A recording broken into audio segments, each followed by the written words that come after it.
mbokki internet yi ginnaaw rek bu nu ñëwaatee ci ay xibaar nuñ koy door rek tàggat yaram maanaam gaynde Sénégal yi seqoon nag jongante kii di équipe bi di Qatar mi nga xamante ne nii moo organisé lii di coupe du monde bi foofee ca Qatar gaynde yi seqoon na ko ñoom benn jongante muy benn match yi diggante Sénégal ak Qatar waaye nag Sénégal moo mujjee am ndam ci kaw Qatar ñetti bal ci benn la ko daal di door mu nekk 3-1 match ba daal dafay yem gaynde am ndam ci kaw Qatar loolu moom moo la li loon ci xibaaru tàggat yaram di ko doon rek Iliman Ndiaye liggéey na liggéey bu rëy ci bi lépp maxi ginnaaw rek buñ ko doon kaasee ci sun maxi bi lay weesu rek Sadio kii di Iliman Ndiaye moom Aliou Cissé daal da koy tekk tey mu daal di def jëf ju rëy jox Bamba Dieng mu daal di liggéey moom ab bit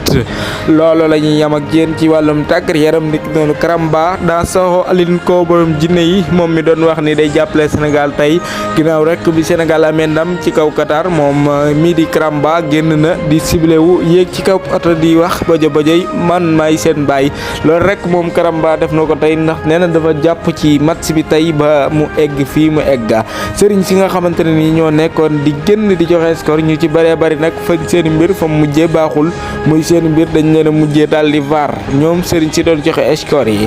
score yi nag moom am na ci sëriñ soo xamante ne ni jamono ji nee nañ duñu joxe score ndax dañuy bañ ku leen vaar loolu moom moo gënoon a fës ci wàllum sëriñ si niki noonu rek moom moo Adji Sarr mi tuumaaloon Ousmane Sonko viol jamono ji ay mbokkam bët setagut jamono ji mbokki Adji Sarr yëpp dañoo daal di jaaxle jamono ji ak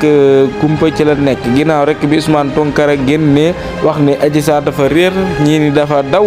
loolu nag des na ci am lu leer ginnaaw rek buñ ci enquête ci mbirum Adji Sarr moomee foofu rek la ñu yam ak yéen ci xibaar yi di leen jox dig daje jërë ngeen jëf